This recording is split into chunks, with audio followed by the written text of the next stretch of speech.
အခုဆိုရင်ကျွန်တော်မန္တလေးမြို့ရောက်ရှိနေပြီဖြစ်ပါတယ်ခင်ဗျာမန္တလေးမှာဘေးရင်ဟောပြောပေးဖို့အတွက်ကျွန်တော်လည်းချိန်ထားတဲ့ဧည့်သည်တွေရှိတယ်ကျွန်တော်လာရောက်ပြီးတော့မှဘေးရင်ဟောပြောပေးရဖြစ်ပါတယ်ခင်ဗျာ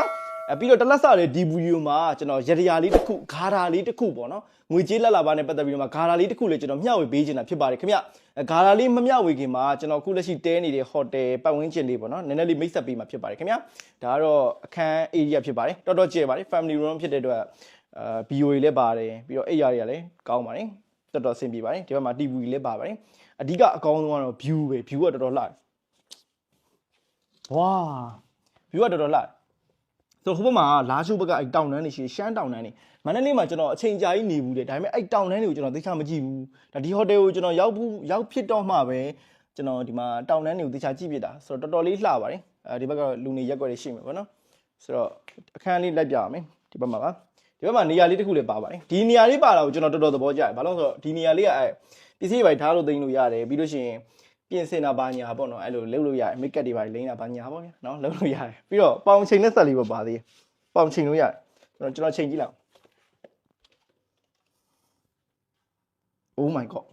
ဝိတ်ကုန်မပြနဲ့ဆိုတော့ဒီလိုမျိုးရှိပါတယ်ဟိုတယ်တော်တော်လေးဆင်ပြေပါတယ်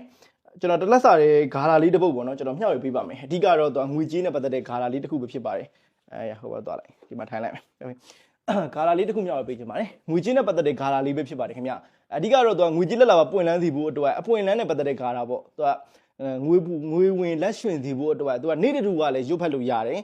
သူကတတိဂါရာမျိုးပဲသူကတတိဂါရာလေးအများကြီးရှိတဲ့အနက်မှာကျွန်တော်ကိုယ်တိုင်လည်းဒီသူကတတိဂါရာကိုတော်တော်များများရစ်ဖူးတယ်ပြီးတော့ပီယာလည်းပွင့်တယ်လက်လာပါလည်းပွင့်တယ်လက်လာပါပွင့်ရင်လက်လာပါပွင့်တဲ့ဟာကိုရွတ်ရတယ်ပီယာပွင့်ရင်ပီယာဂါရာကိုရွတ်ရတယ်ပီယာပွင့်တာဆိုတော့လူကြီးထုံငင်ပေါ်များတာဆိုတော့ရွတ်တဲ့ပုံစံတွေကတော့သူအများကြီးပဲရှိရပါတော့ကျွန်တော်အဲ့ဒီကကျွန်တော်အများကြီးရွတ်နေကြဟာလေးကိုကျွန်တော်မျှဝေပေးမှာဖြစ်ပါတယ်ခင်ဗျသူကတတိစာမေမာတာမာတာစာမေသူကတတိနှုတ်ကမန်ဥပ္ပစ္စယံလာဘန်ဒေတုသူကတတိတဲ့ဒါလက်လာပါပွင့်တာဖြစ်ပါတယ်ခင်ဗျပီယာပွင့်ရင်လည်းဆိုရင်ကြတော့အဲ့ခါတာကိုပဲ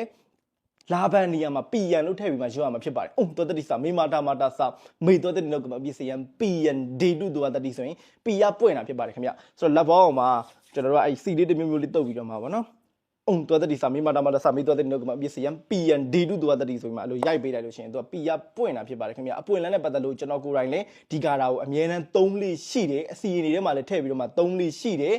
ဆိုတော့မိတ်ဆွေတို့အနေနဲ့ဒီကာတာကိုရွတ်ဖက်ရှင်တယ်ဆိုလို့ရှိရင်လည်းရပါတယ်အနည်းဆုံးရွတ်မယ်ဆိုလို့ရှိရင်တော့မိတ်ဆွေတို့က3ခေါက်5ခေါက်9ခေါက်9ခေါက်အဲ့လောက်တော့မိတ်ဆွေတို့ရွတ်ပြီးဖို့လိုအပ်ပါတယ်ခင်ဗျဂါတာကိုကျွန်တော်တစ်ခါပြန်ပြီးမှရွတ်ပြရမယ်ပေါ့နော်သူကတတိစာမေမာတာမာတာစာမေသူကတတိနှုတ်ကမအပြည့်စရလာဘန်ဒီတုသူကတတိဖြစ်ပါတယ်ခင်ဗျ